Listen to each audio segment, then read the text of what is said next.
മൂവാറ്റുപുഴ കച്ചേരി താഴത്ത് കഴിഞ്ഞ 34 വർഷമായി പ്രവർത്തിച്ചു വരുന്ന തോട്ടത്തിൽ ഫാഷൻ ജുവലറിയുടെ മറ്റൊരു സ്ഥാപനം തോട്ടത്തിൽ സിൽവർ കളക്ഷൻസ് പ്രവർത്തനം ആരംഭിച്ചിരിക്കുന്ന വിവരം ഇവരെയും സന്തോഷപൂർവ്വം അറിയിക്കുകയാണ്. കടാതിപ്പള്ളിയിൽ ഞായറാഴ്ച രാവിലെ ഉണ്ടായ സ്ഫോടനം വേദനാജനകമെന്ന് മുൻ എംഎൽഎ ജോണി നെല്ലൂർ. ദുരന്തമുണ്ടായതിനെ തുടർന്ന് പള്ളി കമ്മിറ്റി അടിയന്തരമായെടുത്ത സുപ്രധാന തീരുമാനങ്ങൾ മാതൃകാപരമാണെന്ന് ജോണി നെല്ലൂർ. കടാതിപ്പള്ളിയിൽ ഞായറാഴ്ച രാവിലെ ഉണ്ടായ സ്ഫോടനം വേദനാജനകമെന്ന് മുൻ എംഎൽഎ ജോണി നെല്ലൂർ. പെരുന്നാളിനോടനുബന്ധിച്ചുള്ള ആഘോഷങ്ങളെല്ലാം ഒഴിവാക്കാനാണ് പള്ളി കമ്മിറ്റി യോഗം തീരുമാനിച്ചിരിക്കുന്നതെന്നും സ്ഫോടനത്തിൽ മരിച്ച രവിയുടെ കുടുംബത്തിന് അടിയന്തരമായി 1 ലക്ഷം രൂപ ധനസഹായം നൽകാനും പരിക്കേറ്റ ജെയിംസിന്റെ ചികിത്സാ ചെലവ് പള്ളി കമ്മിറ്റി ഏറ്റെടുക്കാനും തീരുമാനിച്ചത് വളരെ സ്വീകാര്യമാണെന്ന് ജോണി നെല്ലൂർ പറഞ്ഞു. അത്യന്തം വേദനാകരമായ സാഹചര്യത്തിൽ തിരുനാൾ ആഘോഷങ്ങൾ വേണ്ടെന്ന് പള്ളി കമ്മിറ്റി തീരുമാനിച്ചിരിക്കുന്നു.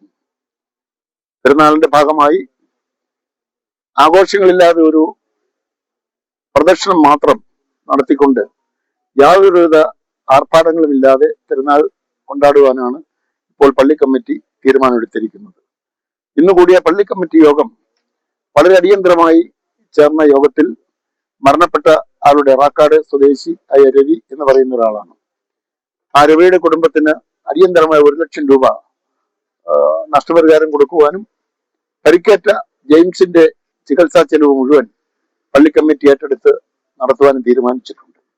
സാധാരണഗതിയിൽ ആഘോഷങ്ങളും അല്ലെങ്കിൽ ഉത്സവങ്ങളുമായി ബന്ധപ്പെട്ട് ഇതുപോലുള്ള അപകടങ്ങൾ ഉണ്ടാകുമ്പോൾ അവരൊക്കെ എടുക്കുന്ന നടപടികളിൽ നിന്നും നിലപാടുകളിൽ നിന്നും വ്യത്യസ്തമായി എല്ലാവർക്കും അനുകരിക്കാവുന്ന മാതൃകാപരമായ നിലപാട് സ്വീകരിച്ച ഈ കടാതി പള്ളി അധികൃതരെ, പള്ളി കമ്മിറ്റി അംഗങ്ങളെ, ഇവിടുത്തെ വികാരി ഉൾപ്പെടെയുള്ള ബഹുമാനപ്പെട്ട വൈദികരെയും വൈദിക ശ്രേഷ്ഠരെയും എല്ലാം ഞാൻ ഈ പ്രദേശത്തിന്റെ മുൻ എംഎൽഎ എന്നുള്ള നിലയിൽ കൂടി അഭിനന്ദിക്കുകയാണ്.